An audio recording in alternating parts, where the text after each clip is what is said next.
Man, there is just, this class is dwindling.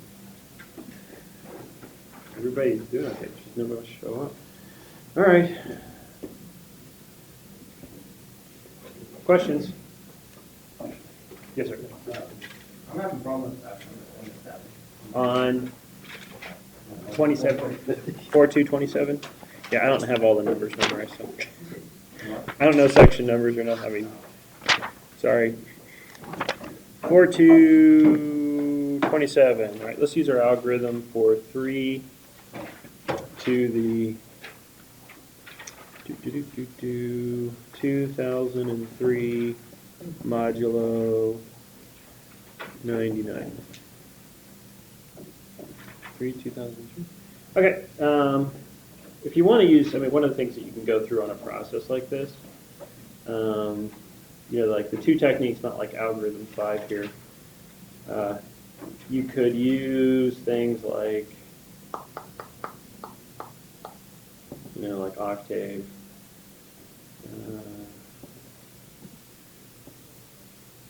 Oh, it's updated. All right.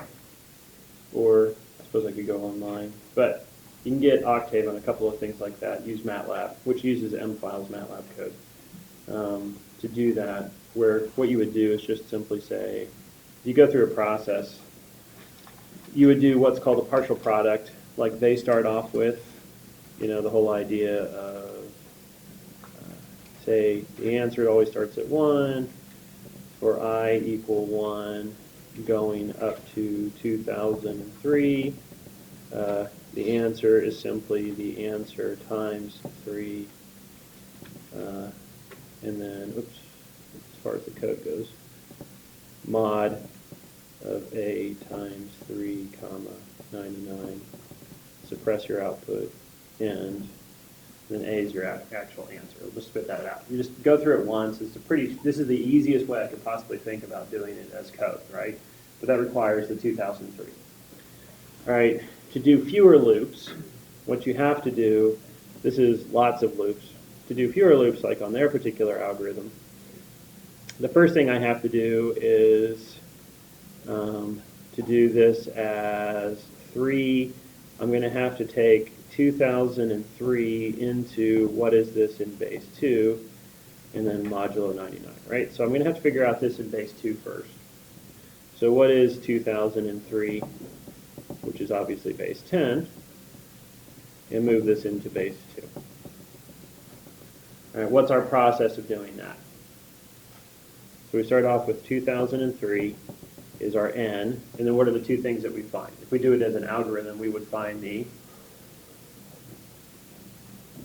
div and sorry, mod and div, right?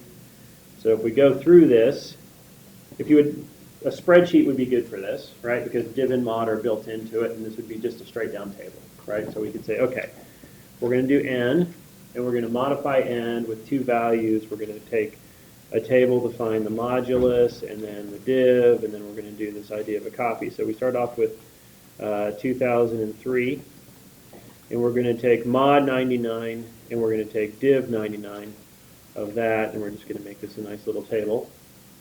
And this will be mod 99, and so if this was, say, A, B, C, 1, 2, 3, in a spreadsheet, what would you put right here? 1,001. Well, that would be the answer, but what would we type into a spreadsheet to have it do it for us? All right, well, this would be, say, how many people have used spreadsheets to make their life easier? Like you would reference the cell, you would say A1 would tell you that's that position right there.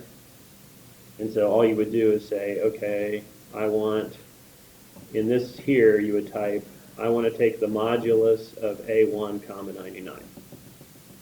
And that would be right there. Why would I want to do that? Because I just do copy, paste, paste, paste, paste, paste, and it would do mod A2, mod A3, mod A4, and I wouldn't have to do anything. It would just keep taking the mod as I do it. And so if I would take the remainders for all of this stuff, okay, so that's 2003. I'm going to go across here and take the modulus and the div. And how many leftovers? The mod is going to have to be less than, right, 99, because it's the remainder. So I always could do the div algorithm on this, which, the division algorithm on it.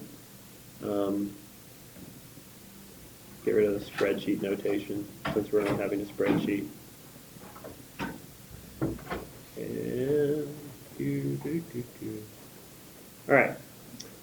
Always have this like, okay, this is because 2003 is how many 99s plus what left over?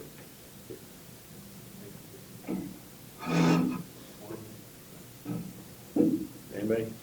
How would I figure this out? Nobody, let's see, do I have a simple calculator in here? I'm sure I have a simple calculator. Camera? That was really useful. CAL calculator. I don't know why I touched camera.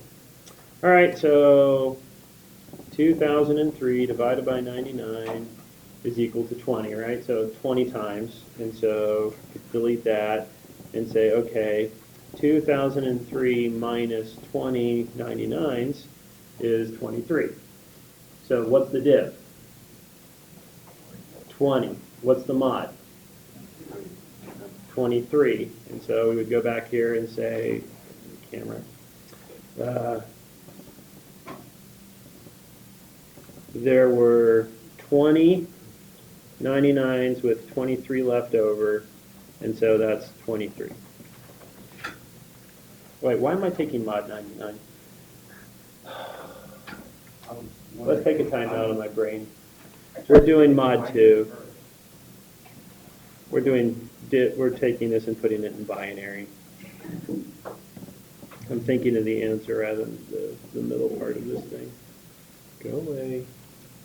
Stupid thing. 2, 2.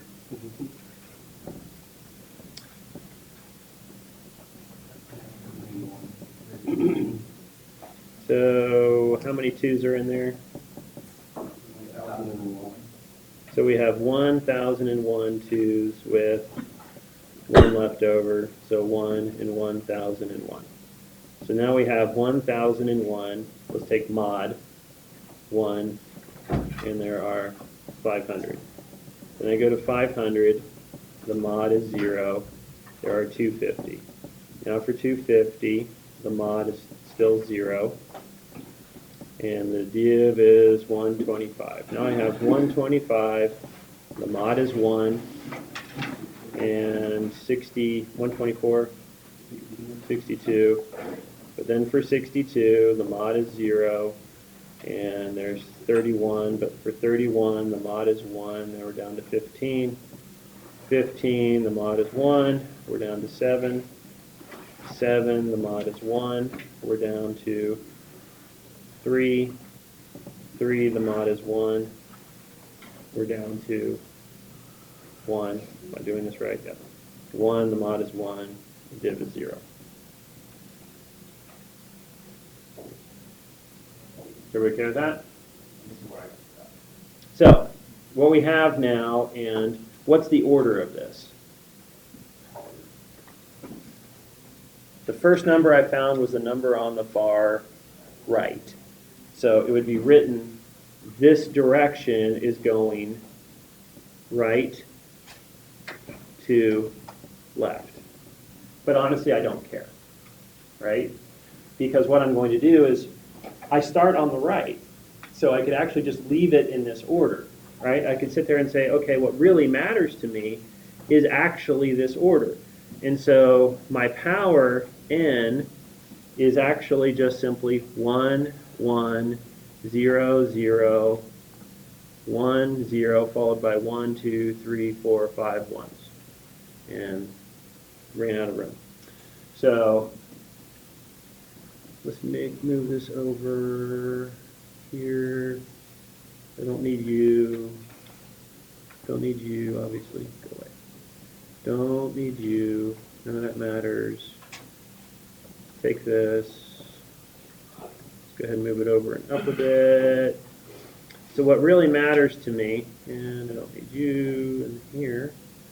So what really matters to me for my algorithm on this particular problem, let's go ahead and get rid of you. Move you up so I get some space.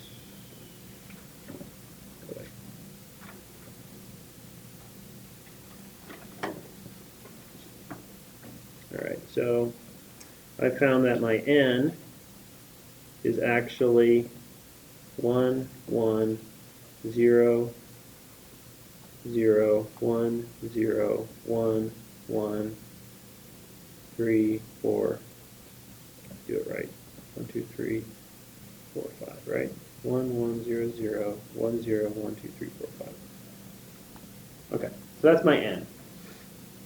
Then what I do for all of these is I take care of the fact that this is a problem where it's 3 to this base b expansion, right? Which is going to be powers of 3, and we start off with the entire problem. It's 3 being raised to the far right value, which is that 1. Then it's 3 squared to the 1. Then it's 3 to the 4th to the 0. And then it's 3 to the 8th to the 0. And it's 3 to the 16th to the 1, right? Because this is my powers. The going down is moving to the right. So that's what's happening on this particular problem. What I've done is I've turned my problem, I'll put dot, dot, dot, right? We just keep going, and this is all mod 99. Is your first term on the far right be 3 to the 0?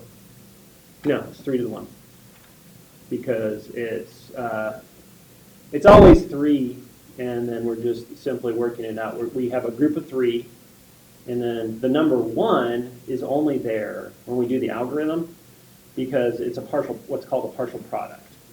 Eventually, I'm going to multiply all these. So I need to start off with an initial value that will not change all of my multiplications. What one number can I start with so when I multiply, it won't change any of the other values? 1. That's why it starts off at 1. If we did a partial sum, what add number can you start off with so it won't change any of your additions? 0. We always start off with an identity. When we do a partial product, you start off with 1. When you do a partial sum, you start off with 0. So what's your first product that would change no other products? 1. What's your first sum that would change no other sums? 0. So we start off with the multiplicative or additive identity depending on your technique. So for us, we start off with an answer of, we would go through this and say, all right, let's worry about these insides, right? What? Because it's the original problem. Insides, and so we're going to keep track of these insides, which are these guys right here. We're going to figure out what their modulus is, and then we're going to be changing our answer, right? And then what we're going to do is we're going to take, okay, the insides first are 3, and the answer starts off at 1, right? The insides are 3, and then for each of these rows, I'm just going to figure out what. For the insides, I keep squaring. I start off with 3, which is obviously this one is 3, right? And then what I do is I square, and I keep going down as we go down through the problem. So that's a 3, and then the next thing I do is I square it and do a mod 99. And so to go down here, this process is a square mod 99. So every one of those arrows is a square what I had, take mod 99. Square what I had, take mod 99. Well, what's the square of 3? Mod 99. 9. Square that, mod 99. 81. So here's where we pull out a calculator, right?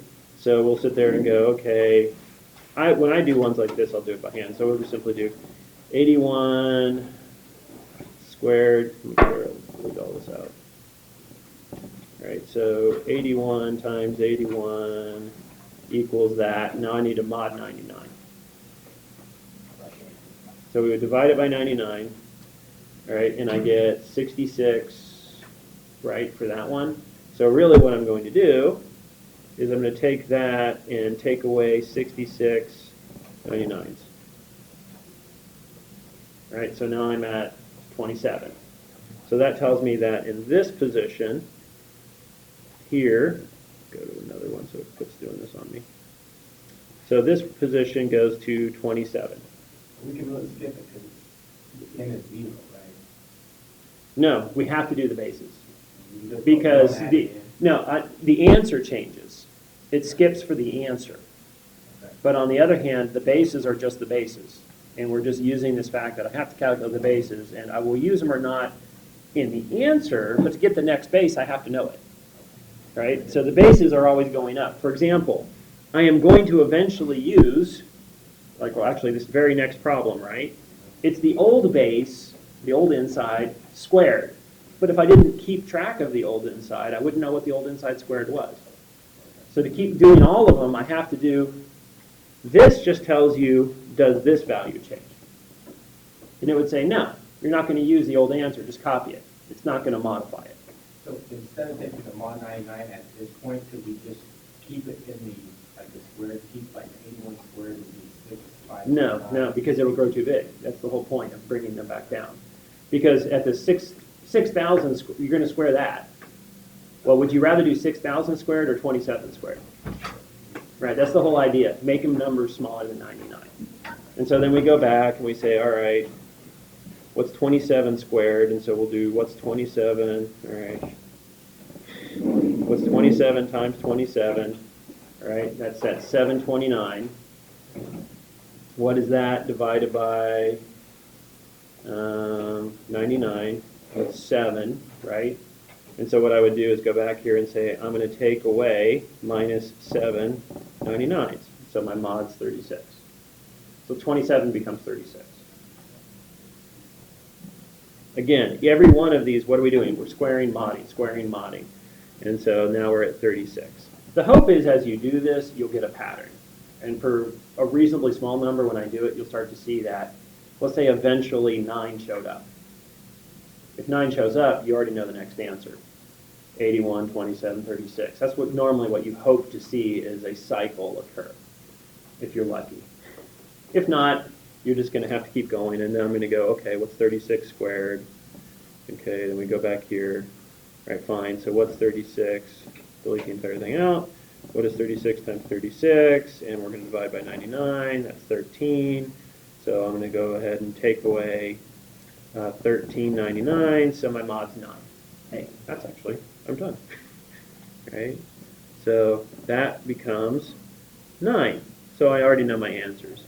81, 27, 36, back to 9, 81. It would always go through these cycles. Now comes the if part. What happens is you start off with a multiplicative identity, 1. The whole point is so that when I multiply by the guy above in a loop, it won't change it. So what do? I look at this and say, if that's a 1, then the base is involved. And what is it? It's my previous answer, 1 times 3, those multiply, and then I take the mod, and I just simply get 3. And then I go through this and say, all right, is this a 1? Yes. So what I'm going to do is I'm going to take the 3 and the 9, multiply, and get a 27. Now this guy's a 0. Well, what does that mean? Nothing's going to change. The answer stays the answer, so they'll just copy it down. Well, that's a 0. I just copy it down. Right? So if you have a 0, your answer doesn't change because you're multiplying actually by 1, right? That thing isn't unchanged to the 0 power. All right, but now we have a 1, so what am I going to do? What's 27 times 36 mod 99? All right, and so delete it all out. What's 27 times 36? Divide that by 99, so there's 9 of those in there. So I'm going to take away 9 99s, and I get to 81. Right? And so that means I've involved it, and this is an 81. But that's a 0, so it's not going to change anything. Let's just go ahead and copy. Right? But now this is a 1, so from here on out, what do I do? Multiply, but I've already done this. Here, now we don't have to use a calculator anymore because we can use some common sense. What's 81 times 81? That's actually 81 squared. Have I already done 81 squared mod 99? Yeah, I did it up here. What is this? This to this was actually 81 squared mod 99, spit out 27. Oh, wait, I already did that. Okay, I know, I kept that answer. That's 27. Well, that's a 1. Well, wait a second. This looks awfully familiar. Oh, look, 27 squared. What's 21 squared mod 99? 36. Boy, this is nice. A nice little pattern shows up. What's this? 36 squared mod 99, which returns 9. That's 9 squared mod 99, which is 81. That's 81 squared mod 99. And so what's the answer? Now, is there a lot more, a little bit of like mods and you're doing some complicated things? Yeah, we're doing, and you could write this, their algorithm is exactly this table. I like it in table form because in your head, I like to do things, I can write things like I'm squaring mod 99 to make that. You have to have a calculator decide because every one of these next steps is computationally expensive, right? There's a little bit of work to do. What's the div, what's the mod? I have to do that for the base 2 expansion, then do a bunch of mods to actually do the work. I do multiply and mod if it's a 1, if it's not a 1, it's a 0. Just copy down the previous answer. All right, we have this whole algorithm to actually do. On the other hand, for low powers, boy, that is a very brain-dead simple algorithm. So normally when I teach people programming, like to do base B expansions like this, you know, if I say, if the power is small and the numbers are reasonable, this is a simple thing to code. On the other hand, if it's computationally expensive, I've gone from 2003 loops to how many? Right? How many things do you see? 1, 2, 3, 4, 5, 6, 7, 8, 9, 10, 11. I've done 11, 11 times I've done some reasonably complicated operations in comparison, but I mean, it's just an if statement, and that's not that impossible to code. So both are available. You can imagine for the first one, you always can do spreadsheets, right? But you would require 2003 rows to get to the answer. The other one only requires 11. It's a lot shorter. Everybody okay with that? At least that process? One of the reasons why we have to, the hard part about doing things like this is there's a reason why we do this. What we're going to be doing is when we talk about cryptography is functions that move a set of elements to a new set of elements that needs to be invertible coming back. There's lots of ways to do that. One of the ways that we will do this is to take the elements, raise them to a power, take a modulus in a very special way, and it'll return a value, and then we would take an inverse off of that, which is we're going to have to figure out what the inverse number is so it undoes it. So that one would be the encryption power, one would be the decryption power, and then it would undo it. In other words, all public key cryptography at its heart is going to be having this algorithm running. It's going to be taking things to a power modulus to spit out that's your encoded block. Well, how do I decode it? I take all of those, which might be hundreds of thousands, and every one of those is going to have to be raised to a D power modulo, and then it'll spit back the original. So that's why we have that here.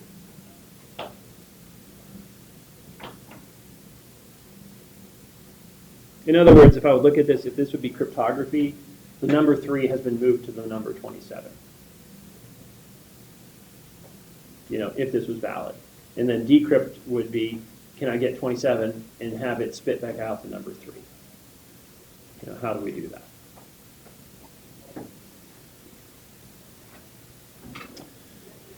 Any other questions? I was thinking about that yesterday. I didn't quite have the time. I'll see if I have time this afternoon. I was going to record in like another short lecture just to go through these algorithm processes like partial sums, partial products. Why is there a 1 there? Why would you put a 0 on a partial sum?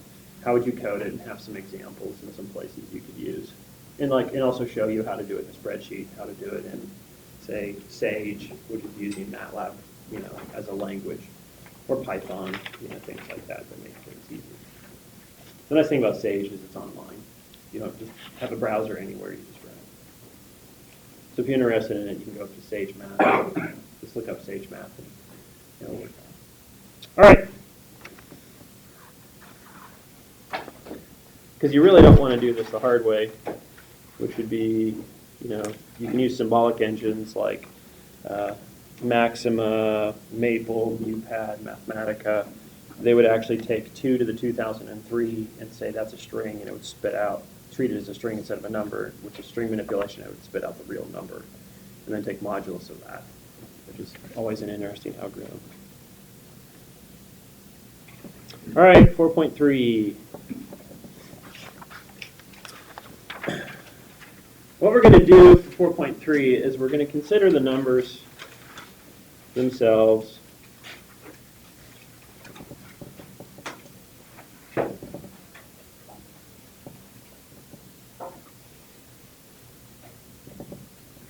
Right? Numbers themselves, treated in this way. We eventually write things like figures, but given the numbers, there's a couple of pieces of information that we can get out of it just by observation that are rather useful. The first type of thing that we can notice is what's called the figure numbers, or the figurate numbers, which would be the figure type numbers is you look at it, and there's a class of numbers that always form a particular shape. The reason why we say things like 1, 4, 9, 16, 25, etc., the reason why we call these the squares is because if I actually look at the numbers, 1, 4, 9, etc., they make shares. That means this. Wow, where did that come from? Speaking is very difficult today. All right, they make figures. Then we have the triangular numbers. 1, 3, 6, 10. These are 1, 3, 6, 10. And if you look at the triangular numbers, there should be something that you recognize by the shapes themselves. What do you notice about the number 6? What's the first row on the top? What number is the first? What is the top? 1. What's the next one? 2. The next one, 3. What's the number 10? 1, 2, 3, 4. Oh, wait, that's the sum of k. Right? 6 is, that's 1 plus 2 plus 3. Well, this is 1 plus 2 plus 3 plus 4. Well, wait a second. I've already talked about that. What are the triangular numbers? We have a formula for them, right? That n plus 1 over 2, was the formula for the triangular numbers. So if I want to have something that spits out the triangular numbers, I notice that the kth triangle number is simply k times k plus 1 over 2.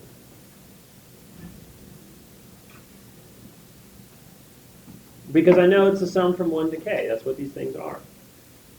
Right? And then we go through these process, and so the Greeks did this a lot. They had the hexagonal numbers. They had, let's shape them into hexagons. What would I get?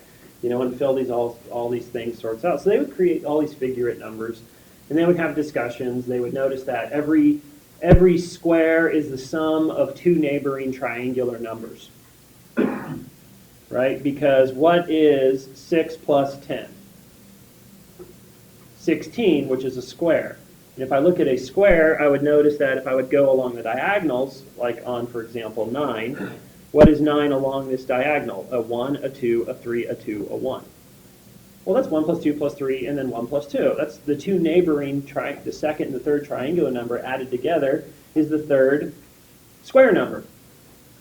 So they would notice things just by shapes. And so that's one observation. We could do shapes of these, and they become, that discussion becomes very useful because all of a sudden we're talking about sequences, sums, figures become numbers. And so we can get a deeper insight into what numbers are doing and patterns of numbers and formulas for numbers just from their shapes. Now, the other thing that we can notice is there's certain numbers, like say 12,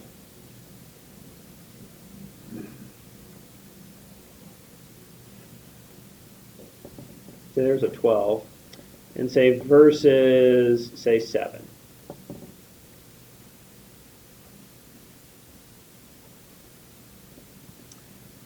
And one of the things I notice about 12 versus 7 is they have there's something that's always true, right? I could say that both of these have, 1 times 12, that's 12 times 1, or 1 times 7, that's 7 times 1. Really, all for one or one for all, right? It's always going to be true. Everybody gets one, or one person gets everything. That's always true. But 12 has some other things. What do I notice about 12? I have 3 groups of 4. I also could say that I have 4 groups of 3.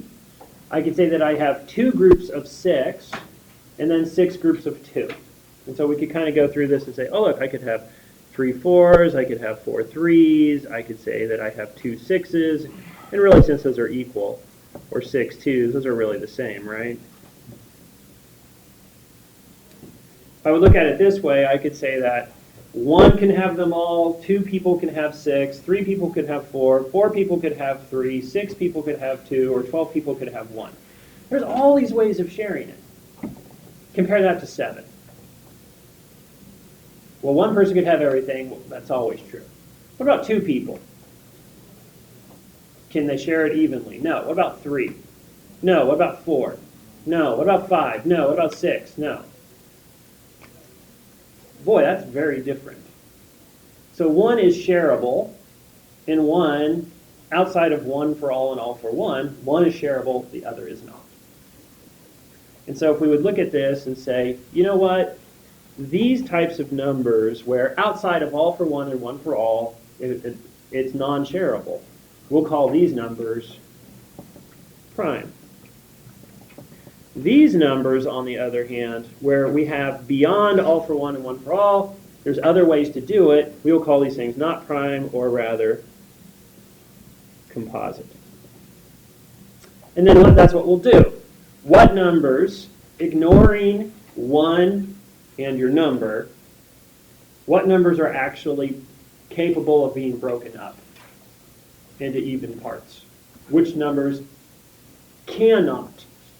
So what we're going to look for is which numbers are prime and which numbers are composite. It's just a question of, is sharing possible? So we would look at this and we have the following definition. Well, all right, first, look at the number 1. Is that shareable at all? The answer is no. It's 1, right? It's unity. So 1 is a special number that can't even be talked about under the ideas of prime and composite. It makes no sense. It's just 1. And so unity is itself. It is neither prime nor composite. It just is. Primes and composites only make sense when we are bigger than that. So the first thing that we have to have is the numbers that we're looking at must be greater than or equal to 2. We have to leave away unity. Unity is unity. So it must be k is greater than or equal to 2. And then we have the following definition. K is prime if only 1 divides it and k divides it, and no other numbers. In other words, 1 for all for 1. Those are the only ones that ever have the possibility. That's always true. But if those are the only ones, we're going to call it prime. Otherwise, we call it composite.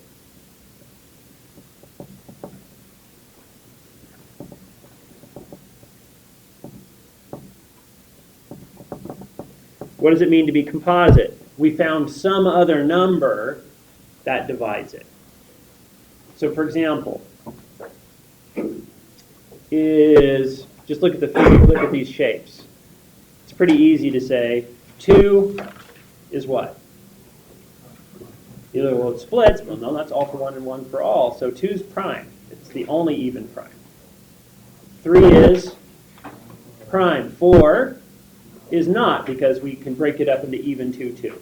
5, prime. 6, just look at the shape.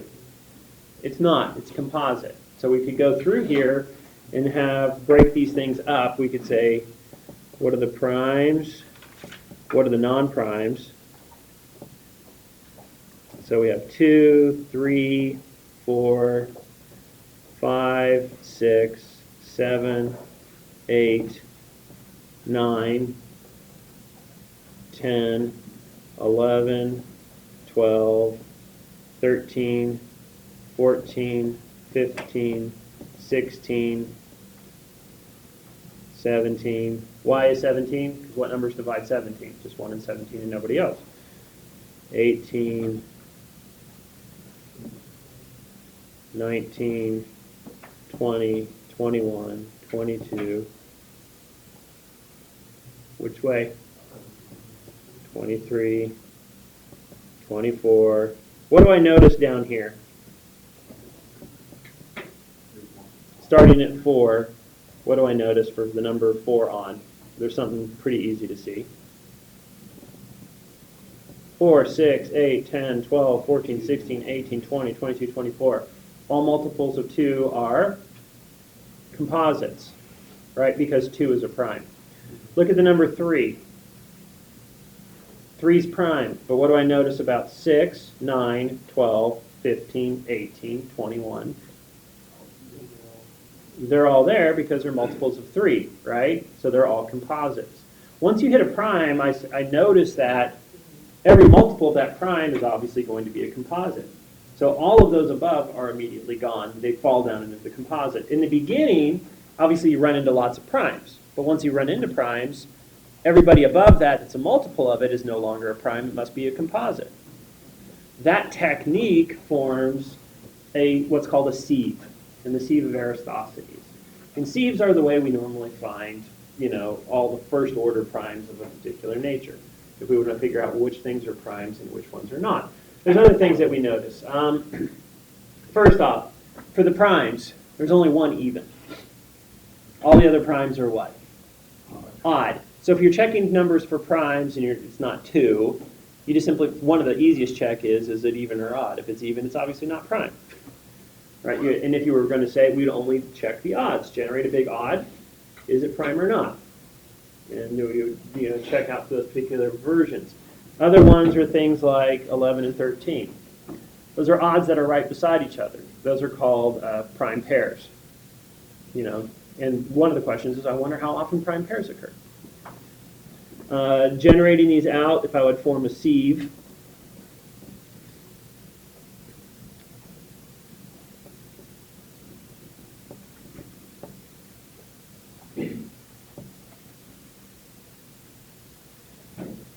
so for the sieve of Aristophanes, you just simply take your numbers 2, 3, 4, 5, 6, 7, 8, 9, 10, 11, 12, 13, 14, 15, 16, 17, 18, 19, 20, 21, 22, 23, and believe it or not, this is how you actually write a prime sieve. You would actually code it this way. You would generate all ints. Normally you would generate all odds because you don't need all the evens, but one step would take out the evens right away. 28, 29, 30, 31, etc., right? However high you want to go. One's not here, and so what you would do is you would mark a prime and then immediately go through here. The easiest way to do this in a language would be is if you have a list, you would go through a thing and say, okay, I have 2, and then from this point on, plus 2, make that number at 0. So you just simply make a 0, make a 0, make a 0. You would rewrite its memory location as a 0. And now just basically check it out. Now, the neighbor up to, and we have a particular theorem that we would use in several ways. The first variant of this is that if n is composite, then n has a prime factor less than or equal to radical n. It says when you're looking for factors I don't have to check all of my numbers. If you want to check, you only have to check up to the square root. But this actually has a natural truth, which is this. If you do your sieve, and you found your prime and then crossed everybody out, everyone who has not been crossed out up to the square of that prime must be prime. Right, so what's the square of 2? 4. So all things that are not crossed out before 4 are automatically prime. And so that would tell me I don't even have to check. 3 is simply prime. And now what do?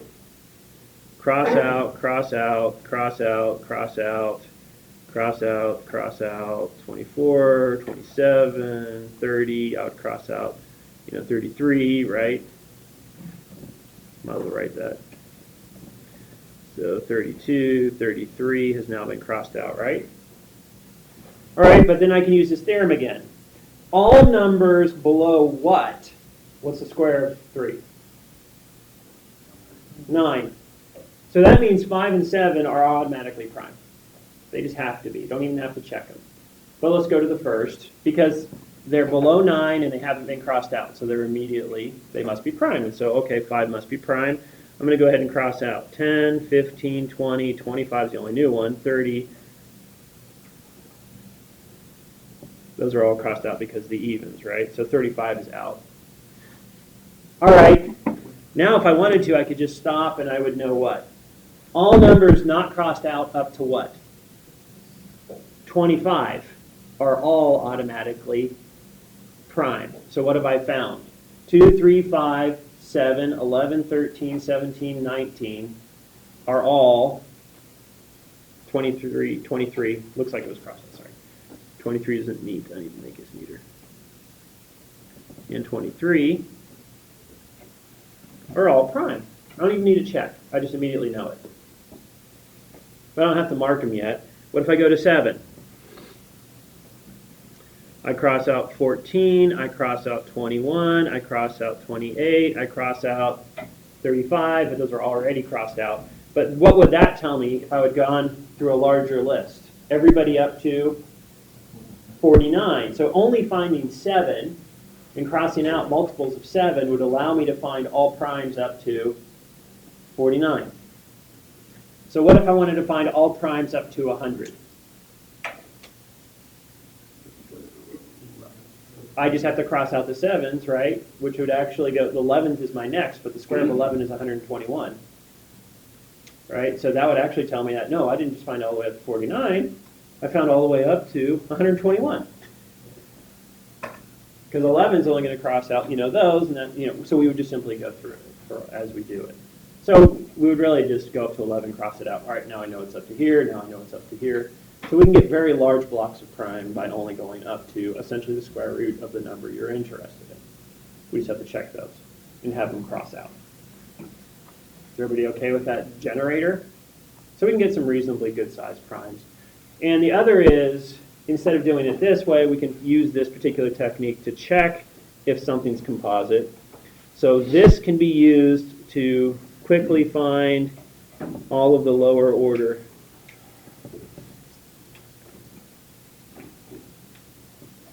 right? Those quickly find all the lower order primes. It also allows us, if we know the lower order primes, we can, check to see things like, is 117 prime? Well, I don't have to check, well, what are all possible factors of 117? Am I going to try 1, 2, blah, blah, blah, everything, right? Well, for 117, what are the only things I need to worry about? I just have to check what? 2, 3, 5, 7, and 11. That's it. All of the other numbers, who cares? Right? Because if it has a prime factor, it's going to have to be less than its square root. So just check those. And actually, I only need to do 2, 3, 5, and 7. Because square root of 121 is 11, so 117 is less than 121. So I don't even need 11. So there's only those 4 that I have to check. And this is rather straightforward. Is it a factor of 2? Is it a factor of 3? Yes. Yes. How do we know that? Because 1 plus 1 plus 7 is 9, and 9 is divisible by 3, therefore 3 must divide it. Why? Where does that come from? Any ideas? All right, let's look at it this way. 3 divides 117. So, no, it's composite. Okay, one question of is why? Well, because 117 is actually 100 plus 110 plus 7, right? What would be 117 modulo 3? That would be this modulo 3. What does mod do? Does it go through all multiplications and all additions? Yes. All right. What is 100 mod 3? 1, right? Because 99 is a multiple of 3. That is 1. What is 10 mod 3? 1. So this is actually equal to 1 plus 1 plus 7 mod 3. Not only is this true for mod 3, this is also true for mod 9, right? So if we would sit there and say, how do I know something's divisible by 9 or not? Just add the digits. And if it's divisible by 9, it's going to be divisible by 9. Why? Because this is a base 10 number. That's why. All the powers of 10 modulo 3 are 1. So just get rid of them. All that matters is the coefficients. So that would be things like, for any base number, like base 9, if you take mod 8, right, all that matters is the coefficients, not the actual values. You just add the, if it was 721 base 8, base 9, and then you wanted to take mod 8, all that matters is what those coefficients were. Who cares about their position? Because those others all just simply are 1. So that's why we learn those techniques. You know, why is that true? Because number theory. How do you know something's divisible by 5? The last number is either a what? 5 or a 0. 5 or a 0. Why is that? What's 10 mod 5? 0. What's 100 mod 5? 0. So what are all the upper numbers? 0. If I take mod 5, what are the only things that's left? The very last ones digit. That's all that matters. And those are only divisible by 5 if it's a 0 or a 5. All the others are not. That's just a property of modulus. And you can develop formulas for all of them, right? What's the div 7? You know, what is it divisible by 7 or not formula? What's it divisible by 11 or not formula? Takes a little more work, but you should know at least a few basics. So we can use that theorem to find primes. We can use that theorem to check for primes. We can use that theorem for prime factorization. And so given all of that, in terms of the primes seem to be important. Composites are products of primes. Primes are those things that are the non-shareables. So maybe instead of talking about all the integers, we can just talk about the small group. And we have the fundamental theorem of arithmetic that all of us should know, which is if k is greater than or equal to 2, then k is prime or can be uniquely written as a non-decreasing product of primes. So every composite has a unique factorization of primes written in non-decreasing order. Honestly, you can leave off the is prime if you assume that a prime by itself is a product. What is it multiplying? Nothing. It's just by itself. So if you say that's a product, you can say all numbers can be written as a unique product of primes under the assumption that a prime by itself is a product. It's just a product of nothing, if you allow that. All right, we will prove this, but we can't prove it yet. We are going to have to do a couple of things. one, you have to prove existence, and two, we're going to have to prove uniqueness. And both of those are going to have to be done later because we don't have enough math to prove those two. But we'll introduce the parent now. All right, we have 2 days for this. The attendance is going to be 4.3, number 11. All right.